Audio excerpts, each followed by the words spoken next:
Oi, tudo bem com você? Quero sua ajuda. Então se inscreva no canal, ative o sininho e marque a caixinha para você receber os meus vídeos.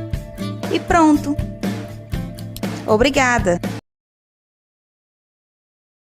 Trabalham, estudam nessa área, vão trazer novidades, novas informações ou novos ângulos sobre informações já conhecidas. É por isso que está aqui conosco hoje o professor Valdo Vieira. O professor Valdo Vieira é médico, dentista e o homem que trouxe para o Brasil uma posição de pioneirismo no estudo da projeção astral. E ele codificou, dando o nome de uma ciência de ponta, da projeciologia. Ele é o presidente do Instituto Internacional de Projeciologia, ele tem no Rio de Janeiro, e está espalhado pelo Brasil e pelo mundo também. O professor Valdo Vieira é autor de vários livros.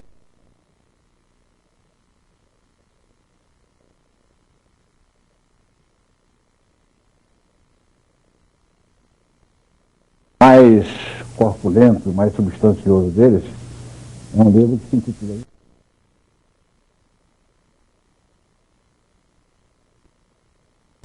um volume de cerca de 900 páginas. Outros textos. Porém, o professor Valdo Vieira não é um teórico, ele é um homem prático. Ele é um homem da vivência e da experiência.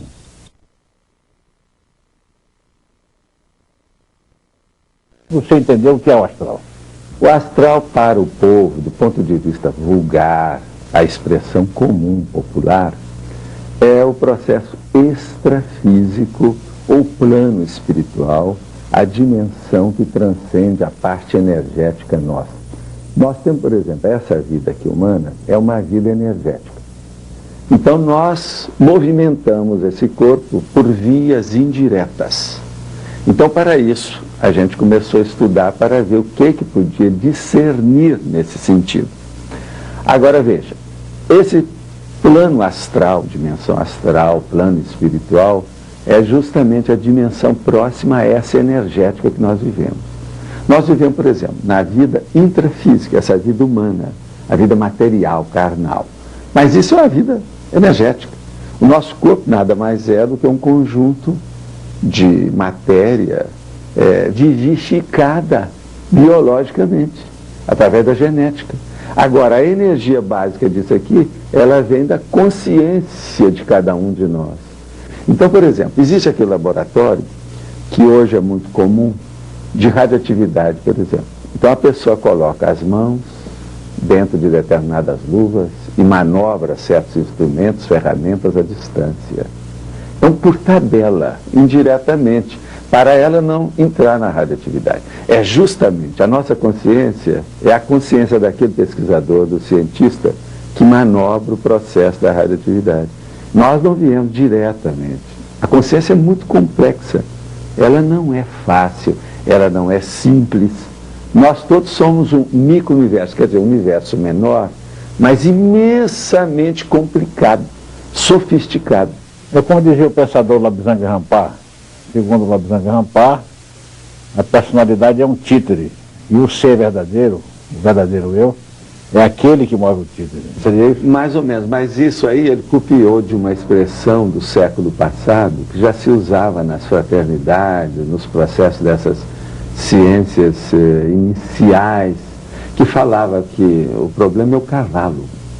Então, o cavaleiro mesmo, existe o cavalo, o corpo é o cavalo, e agora existem as partes intermediárias, por exemplo, às vezes a sela, o arreio, entende? Que é o processo que compõe o soma, quer dizer, o corpo humano. Bom, você não está negando, de certo modo, a ideia religiosa da reencarnação. Até um certo ponto. Nós chamamos a reencarnação, por exemplo, de seriex, ou seja, a serialidade existencial. Nenhum de nós tem esse, vamos dizer, acervo de conhecimento. A gente não consegue isso em 90 anos de uma vida breve aqui. As pessoas já nascem sabendo. Então nós temos aquilo que a gente chama de ideias inatas. Hoje a medicina já admite que um bebê, por exemplo, ele já nasce sabendo. E ele se fixa na expressão da face da mãe. Aquilo mostra que há ideias inatas. Todos nós renascemos, veja bem a palavra renascemos, com ideias inatas. Então, veja bem, todos nós somos gêmeos. Nós calculamos, por exemplo, uma base de 11 inteligências básicas, mas nós temos muito mais do que isso, são dezenas de inteligências. Agora, 11 básicas, tem várias delas, mas, por exemplo, o que interessa são 3. É a inteligência da parte intelectual, que nós chamamos do mental soma, quer dizer, o seu corpo de discernimento. Além da boa vontade e da boa intenção, você tem o discernimento. Então você tem que saber, por exemplo, o que é o melhor do pior, aquilo que é avançado, daquilo que já está ultrapassado, que não interessa mais, que já entrou no bolor. Então veja bem, essa é a inteligência, então, propriamente dita intelectual. Agora, existe a inteligência parapsíquica, por exemplo, que é a que nos interessa também dentro do processo da projetabilidade, quer dizer, essa qualidade da pessoa se projetar com consciência para fora do corpo e ter experiência extracorpórea. Então, veja, o parapsiquismo envolve esses processos que tem todas essas crendices, o surrealismo, a opção de corpo, tem que depurar isso de todas as crenças, a fé, a religião, para nós então chegarmos na clarividência, no processo da parapsicologia, ou o processo, por exemplo, da telecinesia, a distância, esse conhecimento, então, que constitui o parapsiquismo. A projetabilidade lúcida, ou seja, a capacidade da gente sair do corpo com lucidez, pela vontade da gente, está dentro dessa inteligência do parapsiquismo. E a terceira, por exemplo, que funciona muito, é a da comunicabilidade. Comunicabilidade é isso, por exemplo. Aí eu não tenho nenhum estresse para estar falando aqui na televisão. A minha adrenalina, por exemplo, ela não vem para o meu sangue, nada. Eu me sinto bem com isso. Agora, se nós pegarmos uma pessoa que ela vai ficar aqui debaixo de qualquer foco, ela vai ter um estresse doentio. Isso é negativo para ela. Então a inteligência dela ainda não chegou naquele nível. Outra coisa. Eu aqui, por exemplo, eu falo com certo desembaraço para a pessoa que está me ouvindo.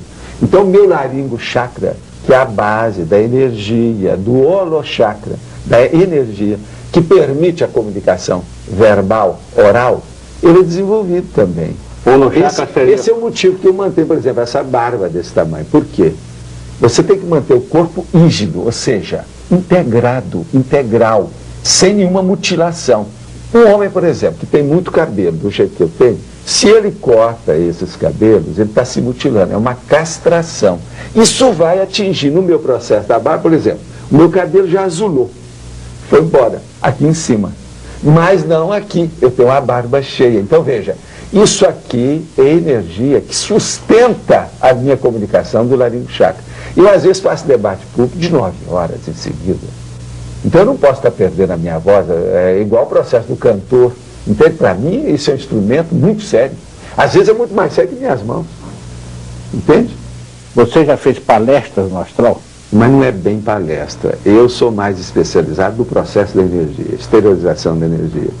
Então, por exemplo, as consciências, como nós chamamos, a consciência extrafísica, que está na parapsicose post-mortem, o que é isso? É aquela pessoa que entrou numa psicose, ela está meio perturbada. Ela passou pelo fenômeno da dessoma, a desativação do seu corpo humano, e ela não sabe, ela divide o psicossoma, aquele corpo emocional, que é uma duplicata desse, ela pensa que ela continua vivendo do mesmo modo. Isso então é a psicose, ela está alterada. Então, essas consciências, quer dizer, a consciência extrafísica, que está perturbada, doente, ela recebe bem as energias, por exemplo, no nosso caso. Um projetor, você ou eu, se temos muita energia para exteriorizar e temos lucidez, através de um assistente, um amparador, como nós chamamos, nós somos animais ainda. Nós mexemos ainda naquilo que nós chamamos o subcérebro abdominal, que ele está mais no processo do chakra umbilical. Então diz respeito à sua alimentação, ao processo da Kundalini propriamente dito, a pré-Kundalini, a base da energia, e o problema, por exemplo, sexual, e também o processo do umbilical chakra, que leva e se junta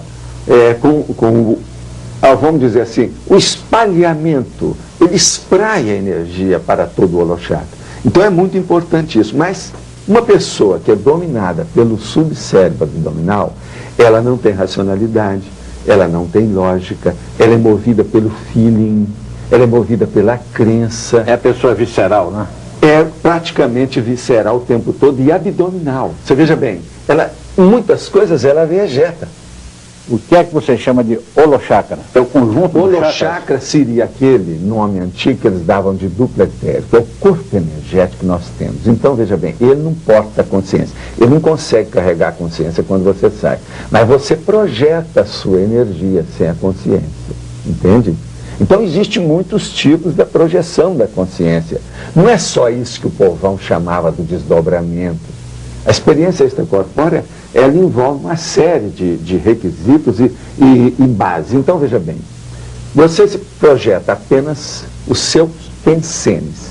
O que é o pensene? Pensene é o conjunto dos seus pensamentos, dos seus sentimentos e da sua energia consciencial. Isso, a ciência convencional ainda não chegou aí, nem a psicologia. Agora, veja bem, isso é a realidade que está aí. É impossível qualquer um de nós, por exemplo, pensar alguma coisa, ou sentir algo, ou mexer com energia, sem reunir esses três componentes, simultaneamente, ao mesmo tempo. Então, toda manifestação, por exemplo, na hora que eu faço a manifestação aqui, ó, para falar, o que se faz? Eu estou usando o pensene. Aqui tem uma ideia, aqui tem um sentimento ou uma emoção, e aqui tem a minha energia consciencial. Vamos voltar um pouco à imagem do psicótico pós-mortem. O povo diz que é aquele que morreu e esqueceu de deitar, né? Chama também de alma penada. Alma penada e o espírito lar também, que eles chamavam, os espíritos lares. Tem vários nomes. Isso aí, penates. O meu livro, você sabe, terminologia, quem quiser é só pegar o livro Projeciologia, tem 3.300 termos. Mas diga uma coisa, qual seria a expectativa de vida nessa outra dimensão de um ser como esse, ou de um ser em geral? Olha, que está lá? as coisas que nós vemos, por exemplo, através de pessoas que eu conheci, principalmente parente meu, eu já via pessoa dentro da parapsicose, pessoa que eu conheci durante muito tempo, várias décadas, passar 22 anos totalmente perturbadas. Agora, pessoas mais antigas, segundo o que a gente vê, essas consciências que a gente encontra, parece que tem uns que às vezes vão um século, 8 décadas e até mais. A gente não sabe bem aí, qualquer coisa é apenas suposição. Mas tudo indica que isso se prolonga. Nós chamamos esse período de período da intermissão ou a intermissividade. Para nós, por exemplo, no Instituto Internacional de Projeciologia, nós procuramos as pessoas que fizeram o curso intermissivo. Então elas já vêm com as ideias inatas que correspondem e batem perfeitamente com as nossas. Então, nós estaremos assim com eles conosco. Esses seres, então, eles prestam uma ajuda àqueles que estão complicados, encrencados no pós-mortem, na dimensão extrafísica? Elas ajudam, elas fizeram o curso teórico e prático pré-somático, quer dizer, antes do renascimento de pegar o corpo humano. Olha bem, isso tudo é muito lógico. Se você for estudar, são fatos. A pessoa sai do corpo, ela vai ver. Quando falamos em dimensão, estamos sempre nos referindo ao astral? Não, nós chamamos de dimensão extrafísica. Agora, a primeira dimensão, nós chamamos de dimener, dimensão energética. A dimener, por exemplo, eu começo a movimentar aqui a energia, então eu começo a ver sua aura. Daí a pouco estabelece como se fosse uma fumacinha entre eu e você. Isso chama-se acoplamento áurico. Essa já é a dimensão. É perceptível para quem tem clarividência? Para quem tem, mas se não tem, a gente faz ele ter. Sem hipnose, sem sugestão. Mediante concurso. O processo de estabelecer o campo de energia. E é isso que nós fazemos. Por exemplo, vem um cientista materialista, ateu, esses fisicalistas totais. Então o que faz? Nós andamos com ele debaixo do braço durante, por exemplo, 48 horas, 72 horas. E depois desasnamos eles. Esse é o termo que nós usamos, técnico da história. Desburrificam-no. Desburrificam. Porque ele não teve experiência daquilo. Quer dizer, nós todos somos personalidades multímodas, muito complexas. Então temos fissuras. A gente não estudou tudo, ninguém tem um conhecimento integral do processo. Então ele, dentro daquele processo da ciência pura, ele é ótimo, ele é produtivo, ele é fora de série. Mas ele tem fissuras na personalidade porque ele não teve tempo de estudar esses processos. Pelo contrário, aquilo lá, às vezes, levou aquela personalidade a um bitolamento que ele não admite aquilo. Então ele entra em determinados assuntos, ele entra no subcérebro abdominal. Naquilo que ele pesquisa, ele está no cérebro propriamente dito, encefálico, natural que ele tem. Então, há uma graduação de manifestação dos pensenes dele. Veja bem, a manifestação pessoal dele varia. Agora, todos nós somos assim.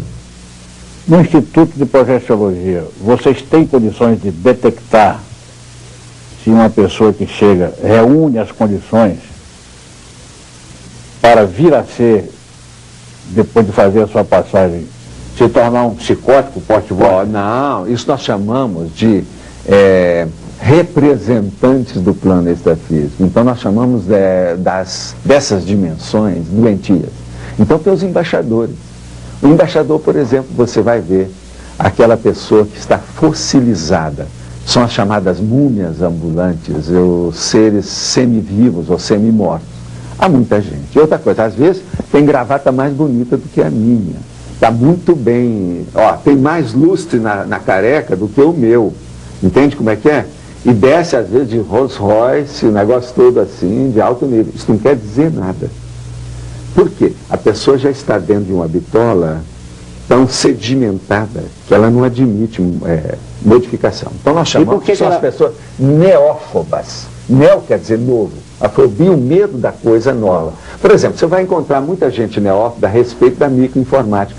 A pessoa que tem medo de chegar perto do computador. Então, veja bem, é necessário que ela tenha, ao contrário, a neofilia, que é a renovação constante. Então ela tem que ser amiga da coisa nova, da renovação. Nós não podemos, cada dia, por exemplo, qualquer um de nós aqui, a pessoa que está me ouvindo, por exemplo, vai deitar essa noite, amanhã cedo a gente não sabe se está nessa dimensão ou noutra. A gente pode mudar de uma hora para outra. Nesse caso, Valdo, por que é que um neófobo vai ao Instituto de Projeciologia? Ele vai lá devido à parentela. Você está entendendo? Os parentes levam as pessoas. Então vem aquela pessoa jovem que fez um curso intermissivo da nova geração. Então ela vem com as ideias todas avançadas e se renova. Aí ela quer que o pai, a mãe, a vovó venha. E às vezes a vovó, ela está num nível da Belle Époque, dentro de uma condição totalmente fossilizada. Entende? Ela é difícil de sair. Então, veja bem, por que isso é difícil? Nós explicamos isso tudo no Instituto. A situação toda é o seguinte, nós todos, você, eu e a pessoa que esteja aqui me ouvindo, nós temos mais ou menos os mesmos totais e condições neuroniais, ou seja, mais ou menos 100 bilhões de neurônios, o mínimo, que parece que é mais, mas não há uma unidade de medida exata para esse total.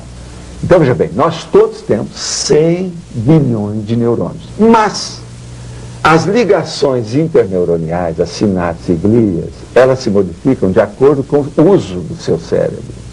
Então, por exemplo, uma pessoa que não esteja habituada, igual aquele cientista que eu estava dizendo, com o processo parapsíquico e outras dimensões, ele não tem sinapses correspondentes a isso. Então ele não vai ter desembaraço, desenvoltura para enfrentar um tema novo desse. Ele tem que criar aquilo. Isso às vezes precisa de meses, às vezes precisa de 3 anos. Depende da condição dele. Então vem aquela pessoa que ela está fossilizada e paradona no tempo dela. Quando chega o Instituto, nós vamos fazer com que aquela pessoa crie a sinapse na cabeça dela por ela. A gente só dá a dica. Você vai fazer isso, o método é esse, a técnica é essa, que funciona para você. O processo é esse. Então, dentro de alguns meses, a pessoa começa a recobrar, dá uma renovação na vida dela. Então, nós chamamos isso de resets. A reciclagem existencial. Ela recicla. Há uma viragem da mesa, entende? É totalmente uma reperspectivação do destino dela. Mudou o destino dela. Esse reflexo é com C, né? Como é o sexo disso tudo? O sexo tem algum papel na projeção astral, em todo esse universo que você está descrevendo? Ou não tem nada a ver? Demais. É o que mais tem. Por que tem? Sexo é a base de tudo. Você está aí, Miguel, e eu também aqui, com essa formosura toda nossa, estávamos namorando. Namorando. Veja bem, devido ao sexo, se não fosse isso, não teria nada daqui. Então a base do processo é sexual devido o sexo chakra, que é a base de tudo.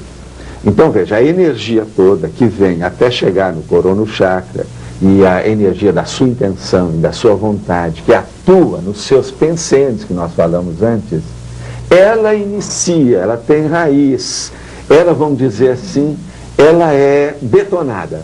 a partir da energia sexual. Então, o que nós recomendamos? Uma das técnicas nossas. Nós temos, por exemplo, a técnica do sexo diário.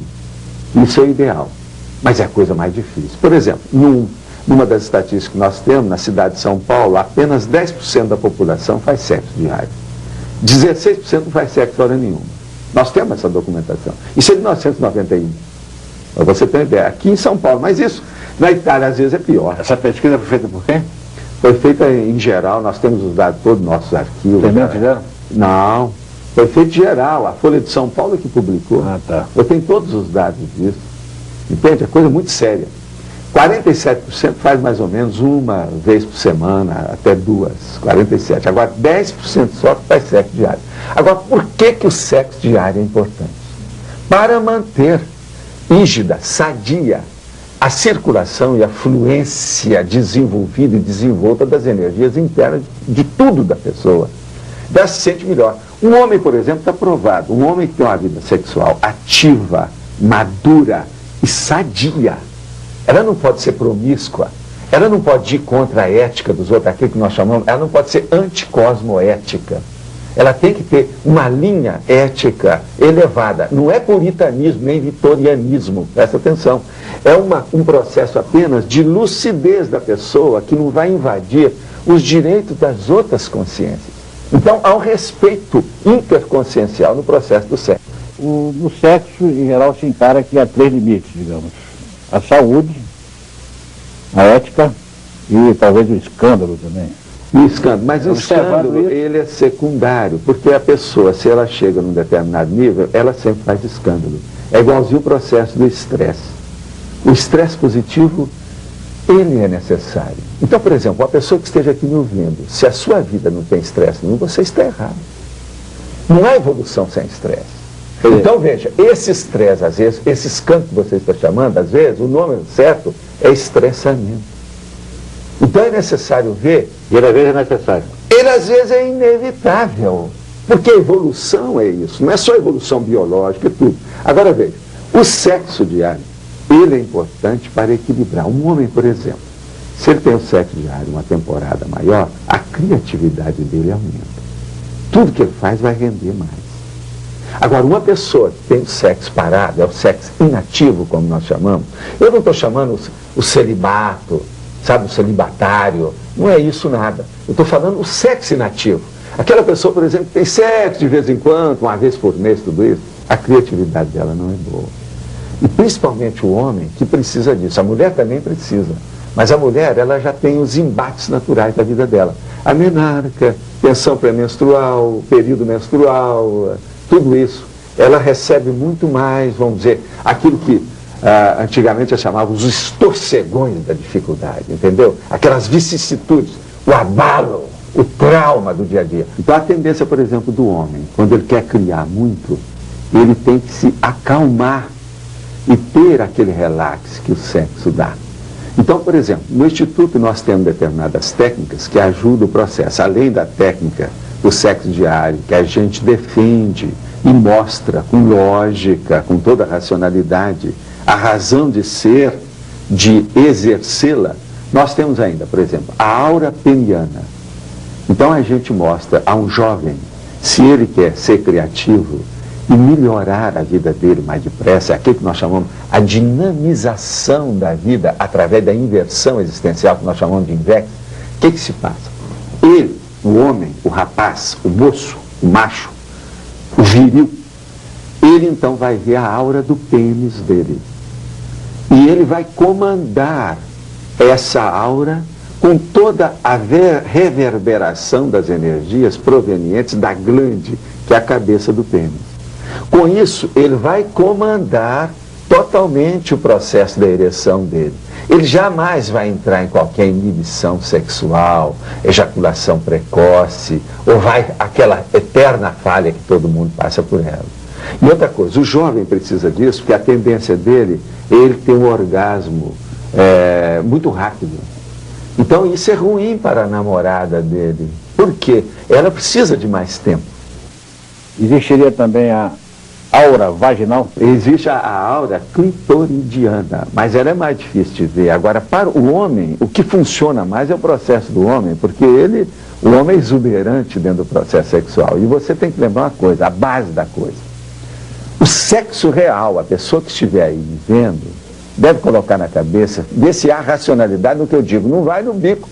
Eu sou a pessoa aqui, ó, careca, de idade, com essa barba branca. Eu posso estar gagá, totalmente senil, veja bem, esclerosado. Pondera bem o que eu estou falando. Faça a sua experiência, não vai no que eu estou lhe falando. Então veja, a primeira coisa, se você é homem, coloque uma meia luz no seu quarto, fique em cima da cama e faça ereção pela força da sua vontade. E começa a ver no lusco-fusco que você vai ter uma aura em torno do seu pênis. Isso vai mostrar a aura peniana para você. E ninguém vai ficar sabendo que você fez a sua experiência. Se você não é machão demais, também ninguém vai ficar sabendo. Isso não vai mexer na sua psicologia. Mas agora veja bem, o que eu quero dizer é o seguinte, a síntese. O verdadeiro órgão sexual não está entre as virilhas do homem ou da mulher. O verdadeiro órgão sexual está entre as nossas orelhas.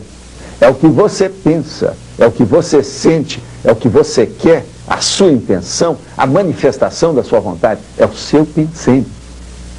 E essa energia sexual ali embaixo, ela é negativa, ela não é a melhor, ela precisa de ser positiva. Por quê? Ela entra muito assim, rústica, ela é muito animalizada, ela é muito materializada. E como ela pode ser tornada positiva? Através dos processos dessa, vamos dizer, o espraiamento da energia em todo o holochakra, esse corpo da energia que nós temos, o corpo energético, através da decisão da nossa vontade, entende? A vontade inquebrantável da pessoa. Então ela entra naquilo que nós chamamos o estado vibracional. Então a pessoa entra em estado vibracional como se ela estivesse incandescente. Isso é feito através da decisão da vontade dela. Agora veja, então aí nós falamos do sexo diário, falamos na aura peniana, uma outra técnica que nós temos dentro da sexualidade, você tem uma ideia? É a técnica do holo-orgasmo. Holo quer dizer todo. Orgasmo quer dizer aquele orgasmo, principalmente cósmico. Ele não pega só a parte do soma do corpo humano, mas ele pega o holossoma, quer dizer, todos os veículos de manifestação da consciência. Então é uma coisa indizível, é infalável, você não dá para explicar. E outra coisa, ele demora muito mais. Mas para a pessoa chegar no holo-orgasmo tem uma técnica e tem que seguir aquela tramitação certinha, tentar aquilo. E outra coisa, tem que ter parceiro, são dois, tem que ter uma dupla, não pode ser fora. Isso já não é, a aura peniana é só a pessoa, mas aqui no holo-orgasmo não. Neste caso, como é que se pode conciliar a cosmoética com uma situação em que um homem deseja uma mulher e a mulher deseja um homem? Como é que se combina essa prática do sexo desse nível com a cosmoética, a ética cósmica? É justamente para integral. combinar, viu, Miguel, que nós temos as técnicas. Pelo seguinte, a maioria das pessoas tem problemas nessa sociedade que ainda é patológica, tem muita coisa doentia que nós sabemos, devido aos processos emanados, originados do sexo, vamos dizer assim, imaturo. O sexo carente, a carência sexual, por exemplo, a ressaca sexual, é o que existe mais por aí. Então isso é que cria, veja bem, Freud, com o freudismo, o processo da psicanálise, praticamente dominou esse século nosso como um processo de ciência de alto nível a partir do sexo. Então é muito sério nós sabemos como agirmos com o sexo de uma maneira positiva, construtiva e edificante. Então a cosmoética entra aí. Então a primeira coisa, uma das primeiras premissas nossas, você deve exercer o sexo maduro, com todas, vamos dizer assim, com todo despojamento e desinibição, para você não pensar mais no sexo depois que você exerceu. Porque a maioria passa 10 horas, 20 horas pensando em sexo. Você está entendendo? Sempre que devia de passar só aquele momento, ela se aliviar e não pensar mais naquilo para fazer outras coisas muito mais produtivas do que sexo. Vamos por exemplo concreto. Ele não está pensando em sexo o tempo todo, mas na hora que ele está pensando na mulher do vizinho e a mulher do vizinho está pensando nele. Como e fazer? Ele então com isso, ele faz a evocação daquelas consciências negativas e doentias que estão com a mulher do vizinho ou com o vizinho. E elas vêm cobrar dele. Com isso, ele entra naquele clima, naquela atmosfera negativa, E tudo piora dentro do processo afetivo dele. São assim que começa a maioria dessas patologias. Como se defender? Como resistir à tentação? Se defender, primeira coisa, ele entra e vai conhecer o estado vibracional. Que é esse problema, essa que é a chave energética que nós damos para a pessoa. Então a pessoa, a primeira coisa, a gente não fala para ela o que é energia consciencial. Não. A gente só fala para ela o seguinte: você fica em pé e vai colocar a sua energia, a intenção sua, a sua vontade, da cabeça até os pés e suas mãos. Depois vai puxar. Então ela faz isso 5, 10, 20 vezes. Vai chegar uma hora que ela fala assim: realmente, eu estou sentindo que alguma coisa se movimenta dentro de mim. Então, o que é que você acha? Não, é uma eletricidade, é um formigamento, é uma força, alguma coisa eu estou sendo varrido por isso. Agora, então, a gente fala, agora veja se há consistência.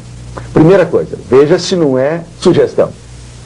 Então ele começa a fazer, até chegar no estado vibracional, que ele é capaz de detonar aquilo com o pé nas costas, a qualquer hora, qualquer ambiente, até pelado, nu, até debaixo do sol, debaixo da chuva, em qualquer situação, numa hora que esteja falando aqui, entende? Em qualquer condição. Então, no nível desse, ele vai começar a ter mais confiança no pulso dele, as energias dele, a presença dele. Então, ele se torna mais autodominador desses processos. Com isso, ele cresce, tudo melhora na vida dele, porque ele corta os gurus todos, ele não fica na dependência de ninguém mais, ele corta as sacralizações, as idolatrias, as repressões, ele começa a se desreprimir de tudo. Mas a mulher do vizinho ainda está lá. A mulher do vizinho está lá. Ele deseja a mulher do vizinho. Ele vai ver então que quando ele faz isso, ele vai receber as visitas indesejáveis ou das energias ou de consciências assediadoras, que vão fazer pressão. As extrafísicas que estão fazendo pressão em cima dele, porque são consciências carentes. Elas querem vampirizá-lo. Elas querem viver com aquela energia que elas perderam. Elas vêm atrás. Quando ele vê isso, o que ele faz? Fala assim: não, eu tenho que arranjar uma companheira que seja pura, pelo menos, ou isenta desses processos, que me dê pelo menos um alívio, mas que esse alívio não traga essa sobrecarga negativa dessa influência constante em cima de mim. Ele mesmo vai ver. Então ele começa a fazer, nós chamamos isso do desassédio lúcido, consciente. O que você está chamando de desassédio consiste então em a pessoa se livrar dos vampiros. Nós sabemos disso, é lógico. E outra coisa, vocês têm que lembrar que existe uma massa impensante que não pensa por si. É o vidiota, é o radiota, é o blibliota, quer dizer, é o idiota da televisão, é o idiota do livro que lê, por exemplo, essas revistinhas que você espreme assim, não dá essência nenhuma. Quantas não existem desse modo? E por aí vai. É o radiota, por exemplo, aquele que coloca um rádio e vai dirigir uma bicicleta lá, pedalar, e está com o rádio, e a pouco ele bate a bicicleta, ele não sabe nem está aí. Então não há criatividade nessa pessoa, ela é vivida pelos outros. A própria mídia já faz. Então nós chamamos disso de robex. É a robotização existencial. A pessoa então ela está dentro do robô. Agora veja bem, existe a robex até dentro da microinformática. É o débil mental alerta. Isso já tem até uma síndrome da psiquiatria. O débil mental alerta é aquela pessoa que é débil, mas ele está alerta o tempo todo. Mas você, para acessá-lo, tem que ser igual no computador. Você está entendendo? Tem que dar os inputs certos, na hora certa, tudo com a chave certa, tem a senha. Porque senão a pessoa não funciona. Agora, a gente vê isso em qualquer lugar. Você vai à Europa, você vê gente assim. Você vai aos Estados Unidos, você vê gente desse jeito. Mas vem cá, tudo que você está dizendo é muito interessante e neste momento, especialmente a referência que você faz ao fato de que nessa dimensão extrafísica, digamos, no astral, não há reprodução. Há sexo, mas não há reprodução. É particularmente interessante porque eu acabo de receber uma confirmação de um pai de santo, um sacerdote da religião de Umbanda, o Omolubá. Ele me relatou que foi ao astral, numa viagem, num desdobramento, numa projeção, e lá um Exu disse a ele que não há reprodução no astral. E confirmou que há sexo. Como é o sexo no mundo extrafísico? O plano extrafísico, a dimensão extrafísica, existe o sexo, mas sem as coordenações físicas ou biológicas nossas. Então, por exemplo, você pode ter um orgasmo do tipo desse holo-orgasmo. Mas não há possibilidade nenhuma, por exemplo, da gestação humana. Não há reprodução. Não há reprodução, não há processo de uma ejaculação do jeito que está aí. Mas veja, Mas existe isso eu estou falando no plano Mas há extrafísico. conjunção carnal. Há conjunção e às vezes há uma coisa, há uma interfusão consciencial. E às vezes demais de uma consciência. Se faz pelo chato essa... Através do processo da expansão da energia. Então, por exemplo, se tem uma consciência que está com poder de energia maior, ela movimenta aquilo, e ela está tranquila, ela é sadia, e tem outras que são carentes, ela chega e faz o acoplamento alto de grupo. Ela recupera todo mundo, todos vão se sentir melhor. Agora, dizem que, por exemplo, um serenão, que é essas consciências mais evoluídas, ou consciências mais evoluídas, que nós chamamos de Homo sapiens sereníssimos, aquele que já tem uma serenidade que domina tudo isso, sem esforço, isso já faz parte como se fosse uma segunda natureza dele. Dizem que daí para frente, essas consciências mais livres, nós chamamos de CL, já estão mais evoluídas, num nível maior, a partir do mental soma, do corpo do discernimento, elas são capazes, por exemplo, elas não fazem isso porque seria o estupro evolutivo, elas são capazes de chegar numa galáxia e fazer todo mundo ter um orgasmo simultâneo, pela energia que ela domina. Agora, extrafisicamente, nós não vemos um processo de galáxia, mas eu já vi processo de uma verdadeira multidão. E outra coisa, às vezes tem consciência, quer dizer, tem consciência humana igual a gente projetada. Não é só extrafísico. Então, veja bem, existe, desde séculos, o processo do congresso subtilis, que é justamente o coito, ou o intercurso sexual sutil, que era o nome antigo disso. Então, aí vem aqueles dados que tem dentro do processo do ocultismo antigo, toda essa parafernália que estudo hoje está superado, do íncubo e do súcubo. Agora veja, tudo isso é tolice e tem muita tradição bolorenta em tudo isso, que não corresponde à verdade. Por quê? Qualquer um de nós, eu, você, quem esteja aqui ouvindo isso, pode sair numa projeção para outra dimensão e se manifestar através do psicossoma, que é transfigurável, e se apresentar com a forma que a gente queira. Mais moço, mais velho, homem, mulher, cachorro, bicho, um monstro, qualquer criação surrealista que venha à sua imaginação. Então veja, você pode ser homem, pode ser mulher, depende. Então, por exemplo, aquele assediador daquela mulher que está pensando, ou está sendo pensada pelo vizinho, aquele assediador pode aparecer com toda a fisionomia dela, plasticamente para ele. A loura de olhos verdes, pode aparecer enormes, objetivamente? objetivamente para ele, extrafisicamente, mas, por exemplo, dentro da alcova dele, que não é blindada energeticamente. Eu tenho, por exemplo, dentro dos nossos arquivos e processos todos, há mulheres e homens, por exemplo, viúvos e viúvas, que continuam com o trabalho e com o intercâmbio sexual com as pessoas que partiram para outra vida. Dona Flor, caso... E mais sério, que aquilo lá há o processo, vamos dizer, literário, da literatura da coisa. Nós estamos falando de coisa séria. Então, por exemplo, e há aquelas que se aperfeiçoam com isso. Então há projetores e projetoras que saem sadiamente, praticamente toda noite do corpo, para ajudar as outras consciências. Isso é um absurdo perante a nossa sociedade, mas cosmoeticamente elas estão certas. Como é que se faz essa ajuda? Aí é preciso caso ter muito jogo de cintura sobre o processo da energia, a primeira coisa, e ter uma vida sexual adequada para isso. Se a pessoa é bem assistida, como nós chamamos, se ela tem um amparador e ela tem um clima interconsciencial, rígido, sadio, ela consegue tudo isso. Isso tudo é. Como é a situação das crianças na dimensão extrafísica? Olha, há crianças que não recuperam a sua adultidade ou adultez, aquele nível de maturidade natural que elas às vezes saíram de outra vida. Então, por exemplo, ela passa para a dessoma, desativação do corpo humano, vai para outra dimensão. Ela chega, então ela demora uma temporada até se tornar adulta. Mas a maioria, às vezes, se torna adulto imediatamente. Então, esses seres que ajudam outros na dimensão extrafísica seriam o que a tradição chamou de os anjos, por exemplo? São anjos até um certo ponto, pode ser o nome, aí não interessa, mas geralmente são pessoas igual a gente mesmo, ou que você queira o nome técnico, consciências extrafísicas.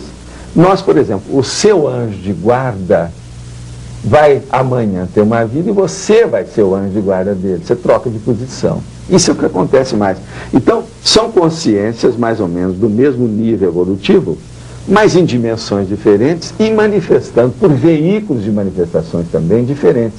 Então, por exemplo, é muito diferente o seu amparador, que vai ajudar você através do psicossoma, ou seja, do soma, do corpo, do veículo, que é o emocional. Ele tem muito mais amplitude de manifestação. O acervo de possibilidade deles é muito maior do que o soma dá para a gente.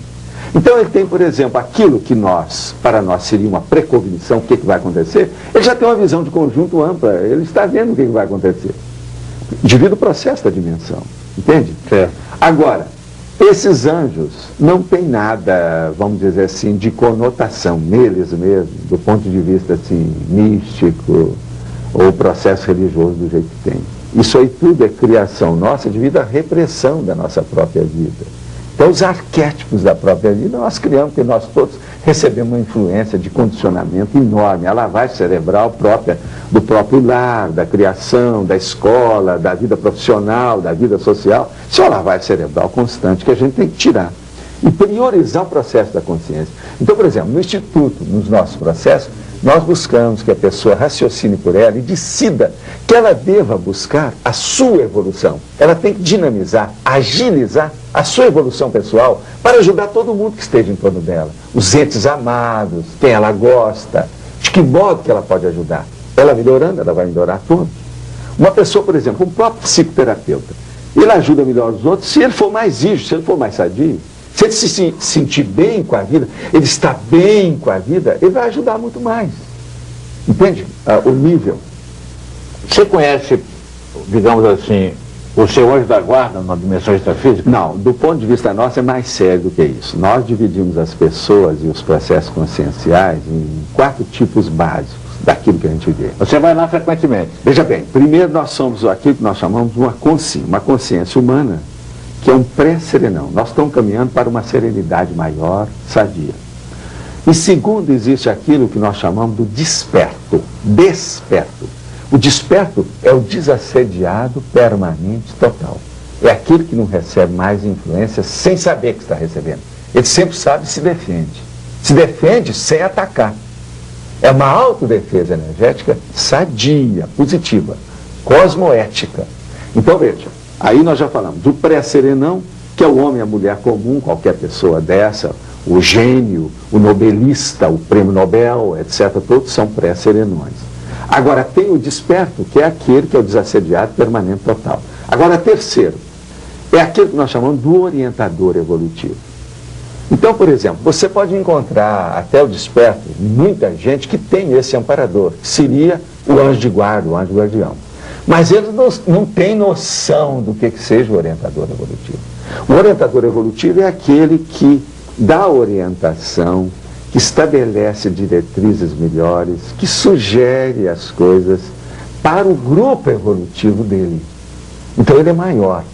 Então, por exemplo, no caso nosso, na projeciologia, nós procuramos identificar essas coisas todas. Você, como pré-serenão, você vai se transformar num desperto e vai localizar, além do seu amparador ou dos seus amparadores, você tem que localizar e identificar o seu orientador evolutivo. Eu conheço meu orientador evolutivo há várias décadas. Agora, quando ele aparece, eu sei que vai haver uma modificação drástica em alguma coisa da minha vida. Entendeu? Então, há uma modificação. Isso, para mim, isso é exato. Entende? Não tem dúvida a respeito disso. Entendeu? Com o passar do tempo, são fatos palpáveis, igual que eu estou aqui ó, com a minha mão. É tão real igual a minha mão. Agora, à medida que você frequenta essa dimensão, ela vai se tornando mais... Você vai aurindo lições, experiências, experimentos e outra coisa, exemplos. E do ponto de vista da percepção, ela vai se tornando cada vez mais presente, ela vai se tornando, mais por exemplo, no meu caso, eu sou capaz de estabelecer um campo com a maioria das pessoas. O campo é de energia. Uma pessoa, por exemplo, não tem clarividência alguma. Eu coloco ela debaixo do meu braço igual uma galinha com um pintinho. Então, como eu estava falando, 48 horas, 72 horas, a gente defaz a cabeça da pessoa. Eu já fiz vários que estão trabalhando comigo por causa disso. Tem muita gente que não vem com um curso intermissivo avançado para estar entendendo tudo que a gente está falando nesse nível. Então a gente começa a pôr a pessoa para fora, a retirá-la lá do íntimo dela, ela mesma. A gente desencadeia o processo e ela toma conta. Entende como é que é? Tá. Agora, tudo com lógica, sem fazer a cabeça de ninguém, sem hipnose, sem sugestão. A gente dá a técnica, o processo é esse. Pega ou larga. Não, o seu discurso está se vendo, mexe com ideias, é um processo. É só ideia, né? porque o processo nosso todo é de ideia. Mas me diga uma coisa, você aproveita todo o seu tempo de descanso na viagem? Não, pelo seguinte, quando nós começamos a trabalhar demais aqui, na dimensão física, se você começar a sair demais, naquilo que nós chamamos da projeção de consciência contínua, e numa série delas, você pode se alienar. Então você tem que julgar com isso, você tem que ser a multidimensionalidade lúcida, constante. Você tem que julgar com todos esses fatores. Agora veja, outra coisa, você tem 24 horas. O mínimo, por exemplo, eu preciso de dormir quase sempre 4 a 5 horas, não preciso mais do que isso devido à minha própria idade. Agora, eu sou capaz de refazer as minhas energias com 15 minutos. Eu me deito e refaço o processo através do holochakra. A gente sabe desencadear o estado vibracional e alcançar aquilo. Então você é capaz de, vamos dizer assim, fazer uma reciclagem constante da coisa. Mas isso não é bom. Tu vai chegar a um ponto que o seu corpo, o soma, não admite isso. Eu, por exemplo, eu passei por isso. Eu comecei a ver esses processos aos 9 anos de idade.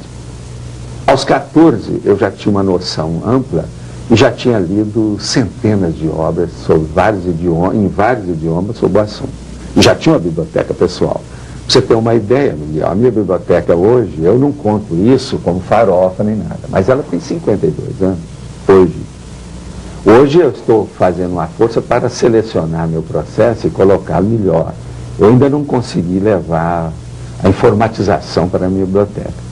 Mas ela, pessoalmente, as milhares de obras que eu tenho são todas anotadas e positivas pela minha mão.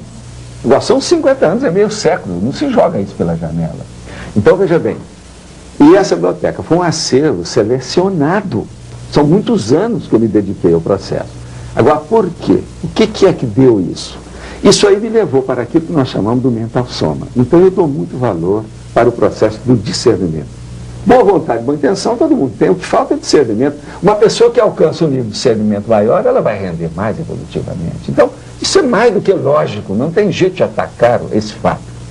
Agora, a partir disso, então, eu comecei a trabalhar, depois dos 14 anos, e desencadear esse domínio pessoal do processo da energia. Com isso, eu sou capaz de fazer a projeção, pelo menos, de energia a qualquer hora, a qualquer momento. Mas isso não satisfaz, às vezes, aquilo que você quer. Porque, às vezes, o melhor da projeção é você sair de corpo mental, quando for possível, quer dizer, de mental soma, corpo de discernimento, ir para uma comunidade extrafísica do mesmo nível e ter a comunicabilidade lúcida, com expansão da sua consciência lá. Às vezes você faz. Isso às vezes, mas eu não consigo fazer isso sempre que eu quero, não. A gente escuta muito que no Oriente, por exemplo, essas pessoas entram naquilo que eles chamam de samadhi, o samadhi, o satori e outras coisas mais. Mas isso tudo é pequenininho porque naquele ponto daquela experiência oceânica, como eles dizem, não há uma comunicação interconsciencial. Eu quero ver a pessoa ir lá e ter comunicação com a consciência naquele nível e trazer a experiência, a lição do processo, da experimentação, aqui para a vigília física, sem perder a lucidez. Sem ato da hipnopompia, hipnagogia ou qualquer coisa nesse sentido. A pessoa vai lucidamente com consciência contínua.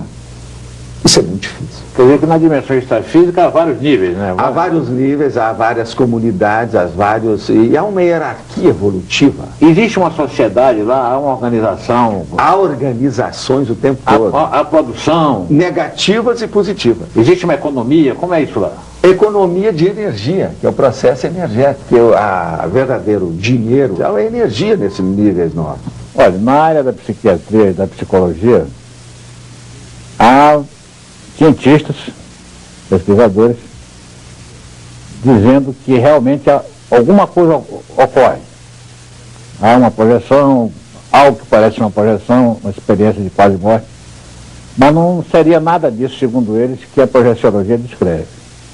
Basicamente, isso consistiria em uma alucinação, em suma, provocada por um derramamento de uma reserva de endorfina no cérebro no momento da morte. Essa química produziria imagens e situações que poderiam ser tomadas como reais pela pessoa que de fato não morresse e voltasse à consciência, né, depois de estar muito perto da morte. Então não haveria de fato uma outra dimensão, não haveria uma dimensão extrafísica. Haveria sim aí um procedimento, um fenômeno envolvendo neurotransmissores. O que é que você diz disso? São pessoas que não fizeram a experiência por elas. Eu, por exemplo, não gosto nem de debater o processo. Quando a pessoa não é do ramo, ela não fez a vivência. Para mim, o processo vivencial, sabe, Miguel, é mais importante do que todas as enciclopédias, desde a época da Biblioteca de Alexandria. Eu falei aqui que eu estou na biblioteca, mas 90% de tudo isso é lixo do pensamento total. A ciência convencional também, mesmo a moderna, você sabe que é muito lixo mental. Há pessoas com diarreia mental e há outras que fazem masturbações também psíquicas. Agora, o que nós achamos é o seguinte, veja bem, a experiência da quase-morte, que é um dos 54 fenômenos desse livro, Projeciologia, que é a base do processo, a decodificação que nós fizemos do problema da experiência extracorpórea, dá 54 fenômenos. Um desses 54 é justamente a experiência da quase-morte. Na experiência da quase-morte, por exemplo, dizem que isso acontece, é uma das hipóteses que existe. Mas hoje, há milhares de técnicos multidisciplinares, pesquisadores de todas as categorias, e gastando milhões de dólares na pesquisa dessa experiência da quase-morte. E ela então vem justamente chancelar nossas pesquisas de todas essas décadas. Uma delas muito séria é justamente a experiência da quase-morte que ocorre com uma criança. Ela vai ela mesma ver e volta, contando fatos, relatando nomes, pessoas e condições muito anteriores à própria vida dela, que só os adultos já amadurecidos de uma certa idade física é que saberiam o que aconteceu. Agora veja, aquela menina de 9 anos, de 8 anos, ela vem e relata aquilo e conta fato no argumento. Como é que aquela menina saberia de um processo desse com tanto detalhe? Mas nesse caso não poderia se tratar de um fenômeno telepático? Mas não é só telepático, as conotações são múltiplas. E outra coisa, concomitantes. Há uma simulcognição, às vezes, do processo. Quer dizer, há um conhecimento simultâneo de tudo aquilo dentro daquele contexto geral. Só quem está lá dentro, como protagonista, é que vai saber. Então, esse é o motivo que a gente fala. Se a pessoa não teve uma experiência da quase-morte, o ideal é ela pegar aquelas técnicas que ajudam, ela sai do corpo, ela vai lá e verifica. Ela pode fazer até uma evocação extrafísica de uma consciência dessa que ela queira ver, desde que ela tenha certeza lá dentro dela, tenha convicção que aquela consciência esteja sadia. Para não evocar, no caso aí, o negativo, o doentio e o pior. Professor Valdiveira, você pode relatar alguma das suas experiências? Uma das experiências que às vezes eu falo, que para mim foi importante, na época que eu montei meu consultório em Copacabana, como médico, eu atendia um grande número de senhoras, moças e tudo mais para ver o processo de cosmética e plástica. Em que época é isso, professor?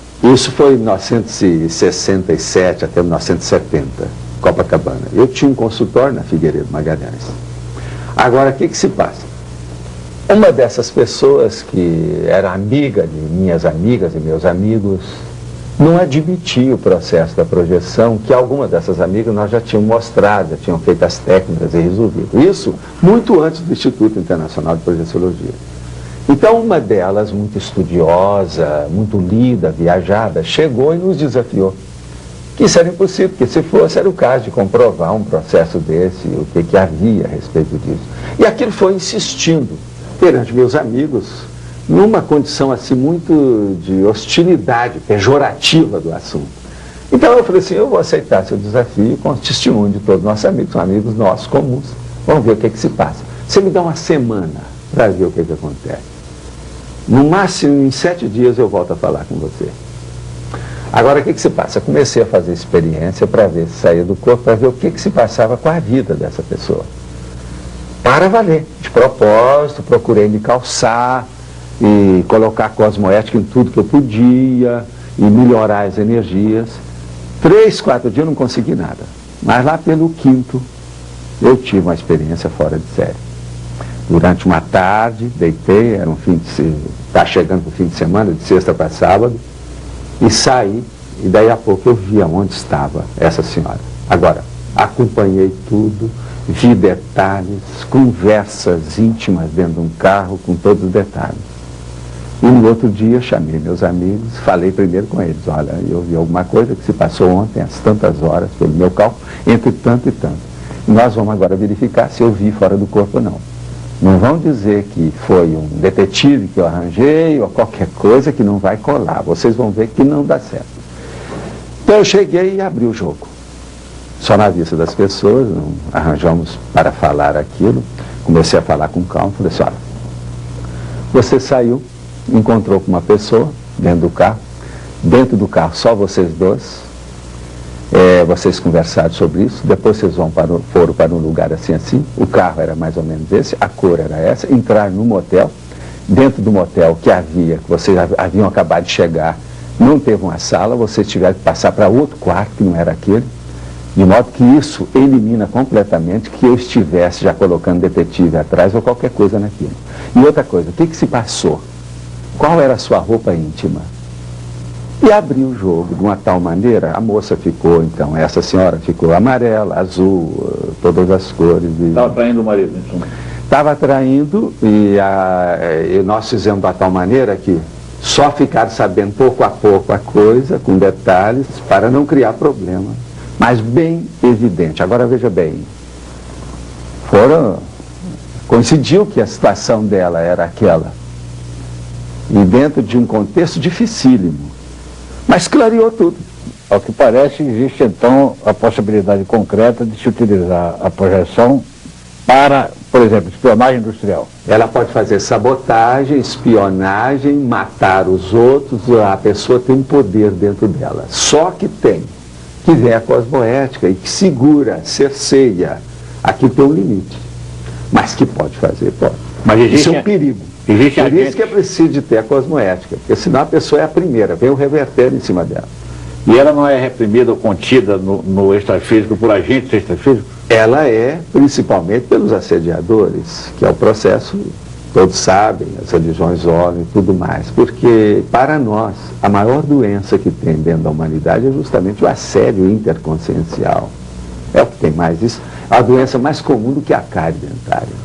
Mas não existiria no extrafísico um serviço de segurança contra esse tipo de... É isso aí que você está falando, é o amparador, é aquele antigo anjo de guarda, é o assistente, mas agora o orientador evolutivo é que superintende o grupo com o processo mais sério ainda. Certo. Isso tudo tem. Mas você nunca foi solicitado para fazer uma defesa, alguém que estivesse se sentindo ameaçado por um espião no astral e que teria direito a uma legítima defesa? Foi 3 vezes na minha vida, coisa séria. Uma delas era de base no Brasil, agora uma outra era internacional, eu não entrei em nada. Agora teve uma outra muito pitoresca e curiosa, eu mesmo fiquei curioso, mas depois a gente desistiu, de ambos os lados. Eles queriam que eu encontrasse com um inventor, cuja invenção, eles estavam procurando já há mais de 2 décadas, a saber como é que aqueles aparelhos funcionavam. Porque ele morreu de repente e ninguém ficou sabendo como funcionava. E aqui tem muito interesse do ponto de vista da física, meteorologia e outras coisas mais. Então me deram todos os nomes com o processo todo e ele tinha um filho. Inventor brasileiro? Não. Fora daqui. Então ele tinha um filho. Então eu tinha feito uma proposta. Olha, eu posso entrar no processo desde que eu possa fazer o rapport. E eu me afinizar com as coisas que ele deixou na vida. Primeira coisa, eu quero ter contato com o filho que ele deixou na vida. E depois, com os aparelhos. Para nós vermos o que acontece. Agora, depois disso, entrou areia no processo, tive um problema de dinheiro, de interesses de certas firmas lá com problemas. Eles não queriam que isso caminhado. De modo que eu também não toquei mais no assunto, ficou por isso. Agora eu sei quem é, não quis fazer a pesquisa por mim, porque muitos já tentaram. Muitos já entraram, paranormais, etc. E até hoje há coisa ainda obscura. Mas não seria cosmoético, talvez, se vocês fossem solicitados a fazer uma defesa? É cosmoético. Alguém que sentisse. Aqui. A sua intenção que você está falando, aquilo que eu desejo, tudo é cosmoético. Mas a hora que você vai mexer no contexto, você vê que é um vespeiro. Tem coisa muito séria atrás disso. Então a gente começa a descobrir o negócio, antes de você chegar atrás dos bastidores, você já começa a ver o que... Pelo cheiro, pelo dedo, se você conhece o gigante. Muita coisa não se pode nem... Não vale a pena. Eu vi recentemente um programa de televisão em que um rapaz se apresentava como um projetor astral consciente e ele relatava que tem frequentes encontros na dimensão extrafísica com o Vinícius de Moraes. Esse tipo de experiência é possível? Possível, mas aí é necessário fazer uma verificação muito séria, porque você tem que colocar de início na investigação, nessa pesquisa, certas restrições, certas reservas. Então a primeira coisa, é preciso ver se aquela pessoa, o gabarito dela, se não está fazendo uma personificação. Porque o processo parapsíquico, isso que normalmente chama de mediunidade, mais de 90% de tudo isso é um processo da própria pessoa que personifica aquilo para fazer manipulação das pessoas, das consciências. Então o problema religioso, por exemplo, não serve porque não há pesquisa de laboratório. Todo ele é negativo nisso, não é confiável. Agora, existe o processo parapsíquico, existe a mediunidade, mas o percentual da realidade, que não há mistificação consciente ou inconsciente, é mínimo. Não chega a 10%, deu para entender? Do ponto de vista geral. Então, num caso desse, é necessário aferir aquela pessoa. Qual é o interesse dela? E outra coisa, o que interessa é a ideia original. Se não há ideia original, aquilo é à la manière de. Quer dizer, é apenas cópia, pastiche, é mistificação, não serve, é fraude. Bom, mas você mesmo já teve alguma experiência desse tipo, perto disso? Foi o José Arigó, que era, a meu ver, foi um dos maiores parapsíquicos sensitivos que o Brasil já teve em todos os tempos. Eu conheci pessoalmente, fiz alguns trabalhos, assim, inclusive de atendimento com ele, a doentes naquela ocasião, já como médico, e depois disso eu fui para encontrar com ele, que eu era muito amigo de um irmão dele, que até trabalhou comigo, entende? Irmão do Arigó. Do Arigó. Então, em vista disso, igual esse assim, eu tive vários. Colegas, amigos, parentes, entende? E o Arigó estava bem? Estava bem. O Arigó está bem. Ele já é um serenão, não? Não, ele não chega assim de modo algum. Serenão é difícil, isso aí precisa de milênios ainda pela frente. Nós que estamos nesse nível assim, ele, a gente, a média nossa, por exemplo, do Instituto. E ele continuava exercendo atividade de cura? Assistência. É o processo que nós estamos falando, do amparador. Sim. Mas ele não é nenhum desperto, como nós chamamos, dentro desse nível. Ele é mais está caminhando, ele é um pré-serenão. Um instintivo. Não, ele estudou muito aqueles processos, né? Mas ele é envolvido com certos problemas dele, que ele tem que decidir. Todos nós somos presos, a gente não faz aquilo que a gente quer, a gente faz aquilo que a gente pode, devido ao processo do grupo evolutivo, né? Aquilo que a gente chama normalmente de grupo karma. A gente sabe que você trabalhou com Chico Xavier há algum tempo. Como é que está o relacionamento de vocês hoje? Porque sim, vocês estiveram juntos numa época, talvez vocês tenham... Eu trabalhei com o Chico Xavier durante uma década, de 1956 a 1966, no início do ano, 66. Nós escrevemos juntos, só eu e ele, nós somos coautores de 17 obras psicografadas. Agora veja bem, eu escrevi ao todo psicografado e estão publicadas 26 obras. Essas obras, Miguel, para você ter uma ideia, nós doamos, o Chico e eu também, todos os direitos autorais para obras de assistência social. Elas continuam sendo publicadas. Tem obras dessas que já tem 250 mil exemplares, uma só delas. O total, por exemplo, das obras que eu doei, vendidas em favor de obra assistencial, já passa de 3 milhões de exemplares. Você tem uma ideia. Então, por exemplo, no Brasil, eu acho que eu sou um autor, querendo ou não. Eu não levo isso a sério, nem isso não me interessa, Mas eu sou obrigado a reconhecer que eu sou um autor, porque uma pessoa aqui que já vendeu 3 milhões de exemplares, eu acho que não é muito comum. Não, é muito incomum no Brasil. Então o processo é esse. Agora, são muitos anos também, né? Meu primeiro livro que eu publiquei já tem mais de 3 décadas. Agora, nós temos, além disso, sabe, Miguel, algumas coisas importantes que nós temos feito, pesquisas, para nós é muito importante. Por exemplo, tem uma técnica chamada TENEPS, que é a tarefa energética pessoal diária que a pessoa pode fazer para se tornar um desassediado permanente. Então, com isso, ela aumenta a autodefesa dela e faz, assim, uma espécie de profilaxia de tudo que é negativo em torno dela. Então, essa tarefa, a gente expõe o processo, mostra como é, dá detalhes e acompanha a pessoa. Mas é assim, se você pega 100 pessoas que se predispõem a fazer, quase sempre só 2 ou 3 que têm gabarito para chegar até lá. Iguais a essa técnica, nós temos várias que são verdadeiros desafios. A pessoa se vê no limite dela. Não, olha, o meu limite eu vou até aqui, agora eu quero alcançar até lá. Então isso é que nós chamamos do conscienciograma, que é a análise e avaliação evolutiva da consciência de uma maneira detalhista. Pode ter uma autoavaliação por ela mesma, uma heteroavaliação por outras pessoas ou um grupo de pessoas. Agora, além disso, nós hoje apresentamos o chamado mega paradigma cosmoético, que é a teoria líder, quer dizer, qual é aquela diretriz básica das nossas pesquisas. Do jeito que a ciência convencional, por exemplo, ela tem no fisicalismo newtoniano, cartesiano, aquela teoria líder. É o paradigma da ciência convencional. Mas agora, para nós, o paradigma mesmo, a base é assentada na própria consciência. E essa consciência, ela tem um processo de cosmoética. Porque a ciência comum, normal aí, ela é amoral. A ética dela é relativa, mas o fenômeno em si, por exemplo, o fato que é pesquisado, o achado que é encontrado, aquele problema todo, não entra o processo filosófico ou um problema, por exemplo, de uma decorrência moral, ou cósmica ou ética. Um fato do porte da explosão da bomba atômica em Hiroshima repercute na dimensão de que maneira? Repercute muito, é tanto que você sabe, o piloto que jogou a bomba em Hiroshima, ele enlouqueceu devido ao assédio daquele processo, a pressão em cima da coisa dele, a repercussão do que ele fez. Olha, o piloto, ele terá continuado louco no isso eu não sei, que a gente não verificou. Agora, o fato é fato, todo mundo sabe. Agora, eu, por exemplo, estive no Japão para ver essas coisas de perto, para ver o processo de energia. Eu fiz, inclusive, curso lá. Agora, isso cria o que nós chamamos de holopensene.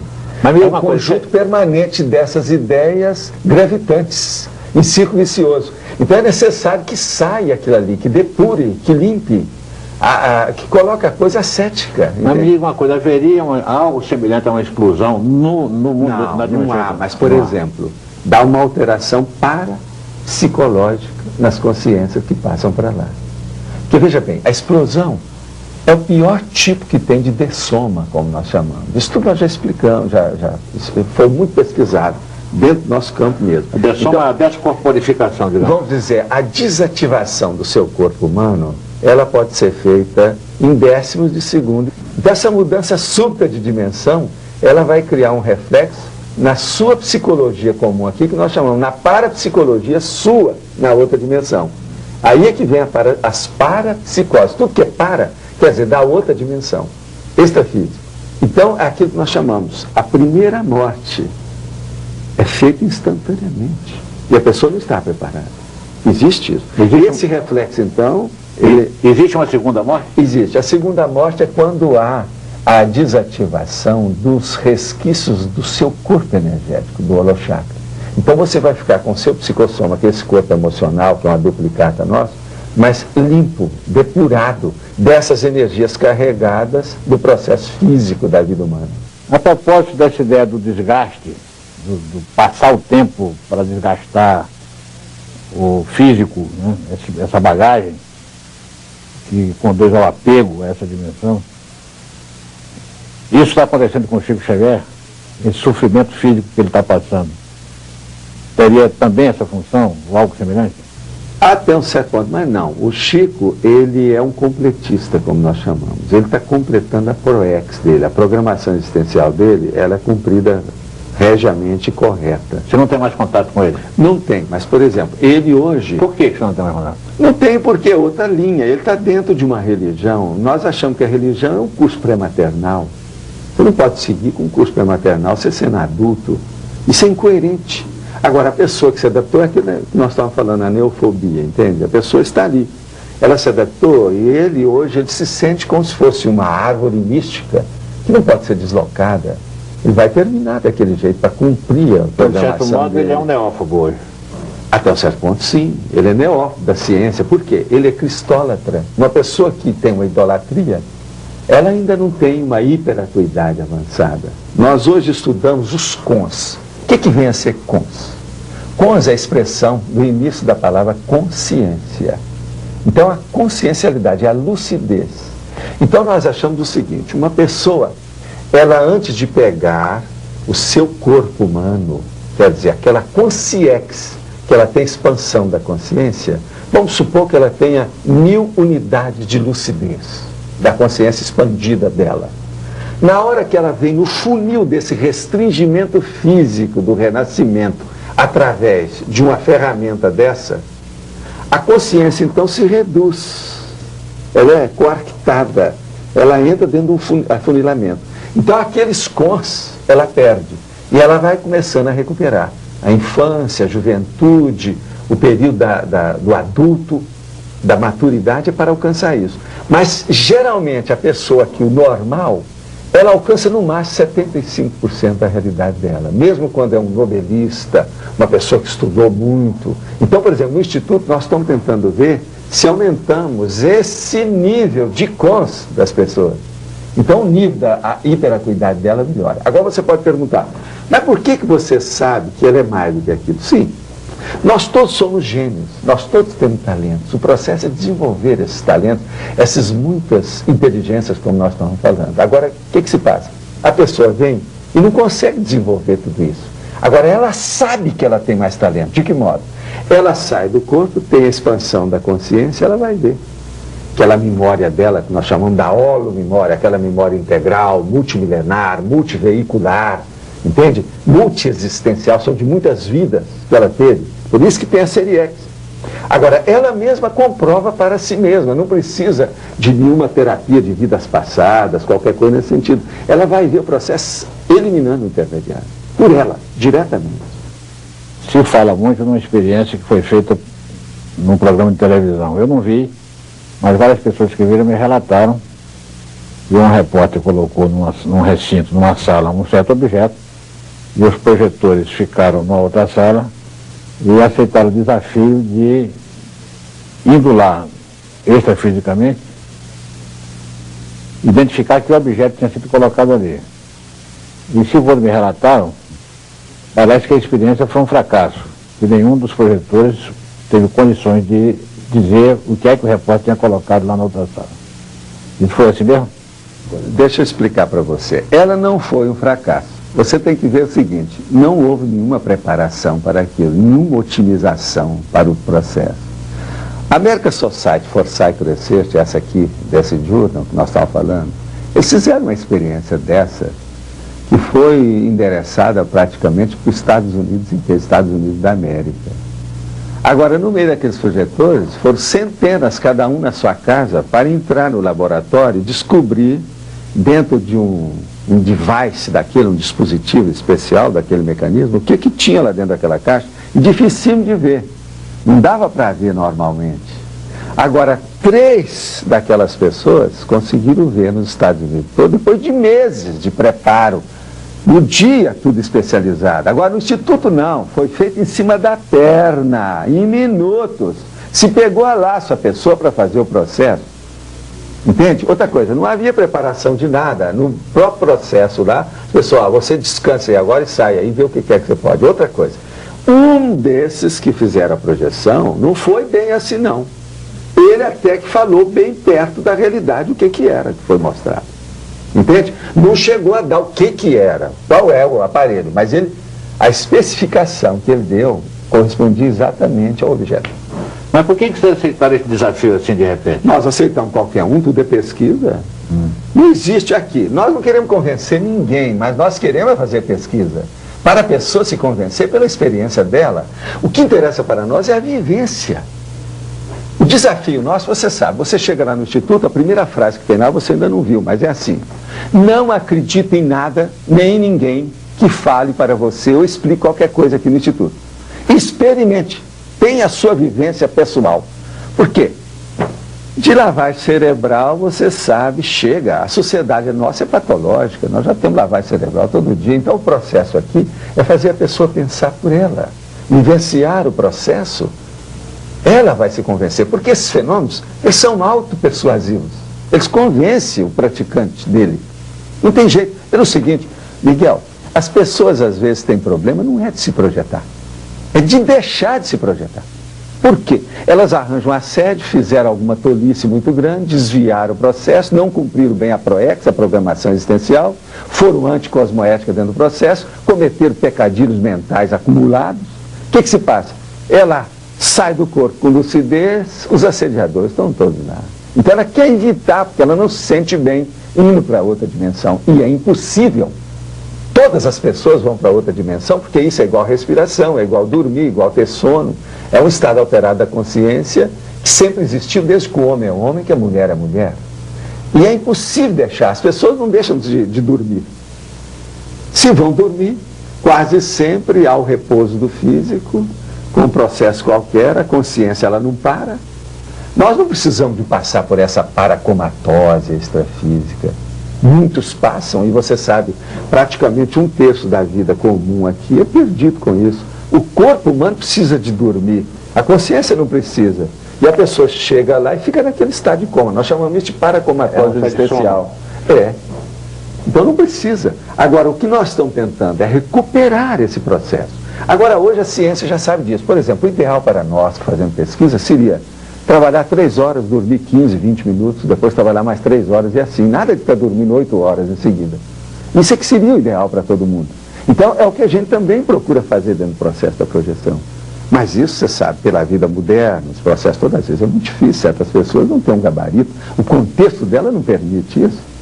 Outra coisa também que seria bom a gente dizer, que a gente tocou aqui sobre o problema da afetividade e sexo, é que nós examinamos também a condição do casal incompleto, que é um dos processos mais sérios também dessa sociedade.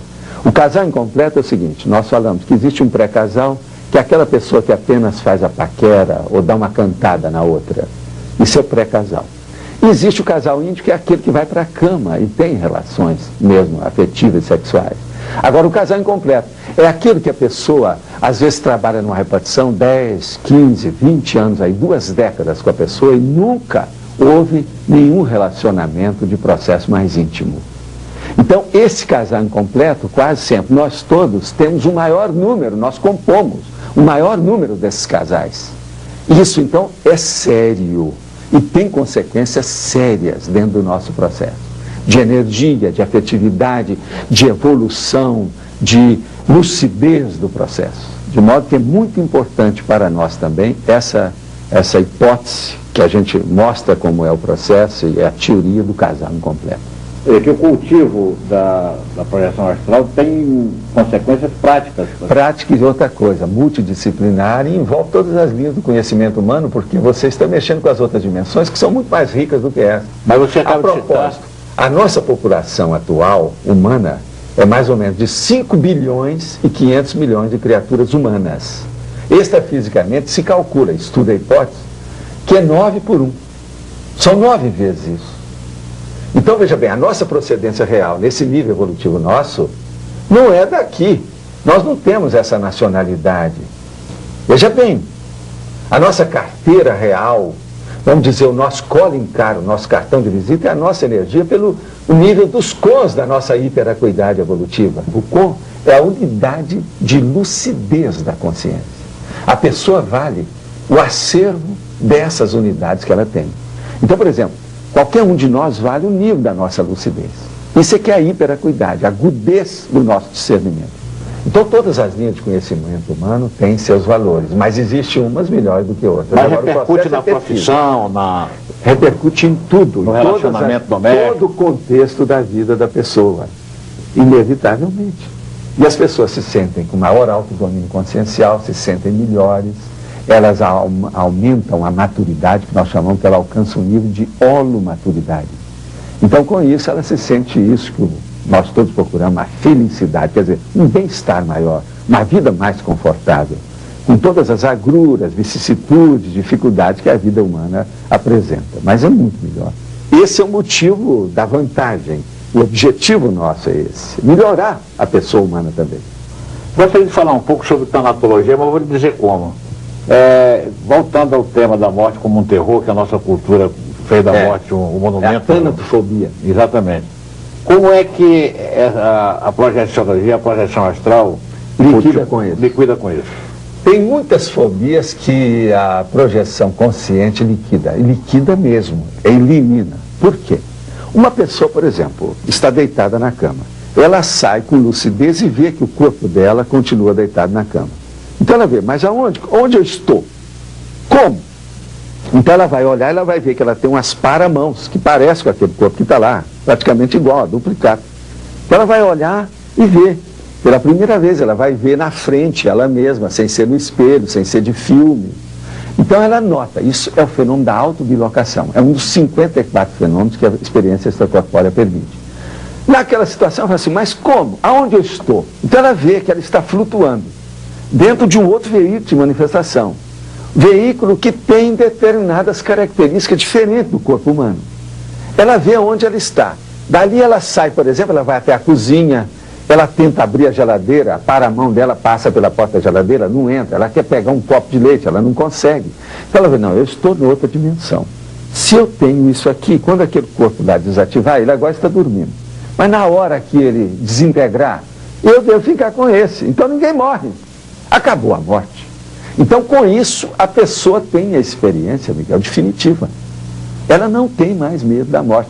É tanto que certos projetores, principalmente aqueles que têm, assim, certas projeções de impacto, eles podem se tornar o projetor babaca, deslumbrado. Então, esse você tem que segurar para ele não se alienar. Porque ele descobre, mas como é que ninguém vê isso? A sociedade é cega. Todos esses milênios de vida humana, por que é que isso foi colocado para escanteio, no acostamento da própria evolução da pessoa? Então, quando ela descobre, ela não quer perder tempo. Então, é preciso sossegar a pessoa, com calma, acalmá-la, falar assim, olha, o projetor deslumbrado é o pior projetor que tem. Ele tem que cair em si, ele tem que ter discernimento, ele tem que ponderar. E intrafísico aqui também. Porque qualquer hora, se ele começar a falar só naquilo, ele se fanatiza. E o fanatismo é a pior coisa que tem na sociedade. Mas diga uma coisa, não existe a morte, então, numa dimensão extrafísica? O que ocorre com esse A sua consciência é imatável e inassassinável. Entende? Usando bem os termos moderninhos do Brasil. De modo que você não vai fugir de você. Uma das piores coisas que tem, que é um dos maiores enganos, frustrações, é justamente o suicídio. O autossídio não leva a nada.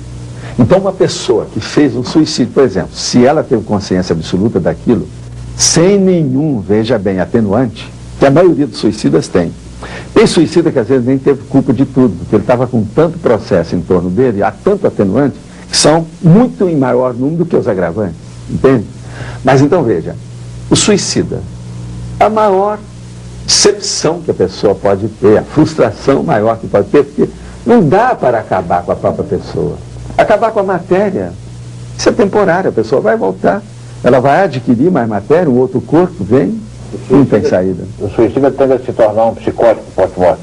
Quase sempre. E outra coisa, ele tem uma tendência de fazer movimentos rápidos, que vai de um lado para o outro, devido às vampirizações que ele recebe. Agora, se ele passou por períodos difíceis, se tem uma ficha boa de trabalho, isso tudo é atenuante, aquilo abrevia. Mas a tendência dele, quase sempre, é ter um renascimento intrafísico imediato. Que não demore tanto, entende? Abaixo da média. Isso é que nós chamamos que é o ciclo pluriexistencial, ou multiexistencial. Ciclo. Então, aquele ciclo que cada um de nós tem. Por exemplo, você está tendo corpos humanos nessa sua vida intrafísica de quanto em quanto tempo? De 40 em 40 anos, de 50 em 50, de 100 em 100, de século em século, como é que é? Isso é a então, série isso é o X, né? ciclo. É a série X. É a série X. Isso existe. Então, a vida da consciência humana se passa ciclicamente em dois planos, basicamente. Dois planos, não, vários planos, porque a pessoa, as dimensões são variadas. Sim, esquematicamente. Mas, esquematicamente, basicamente, de uma maneira elementar, são dois. Um plano que nós chamamos de físico. Intrafísico e o outro que a gente chama de extrafísico. O extrafísico é um físico, que a gente poderia falar, só que tem aperfeiçoado, sofisticado, dentro de um nível mais avançado. Os antigos chamavam tudo de corpos, né? Corpo etérico, corpo anímico, tudo é corpo, Isso. né? Tudo é físico, afinal, né? Diferente até um certo ponto. É. Tem sua razão. Agora, existe um nível que isso já não corresponde mais, é o que nós chamamos da consciência livre, porque ela está de mental soma. O mental soma é uma coisa difícil para você falar, entende? É aquilo que a gente fala, é o indizível. Nós não temos parâmetro aqui muito correto para chegar nisso. Quando você tem expansão da consciência, você já passa por isso. Então nós chamamos que a pessoa, num caso desse, ela entra dentro do consciência, que é a linguagem da consciência, além dos processos, dos esquemas, dos estrutos, dos símbolos.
Oi, tudo bem com você? Quero sua ajuda. Então se inscreva no canal, ative o sininho e marque a caixinha para você receber os meus vídeos. E pronto! Obrigada!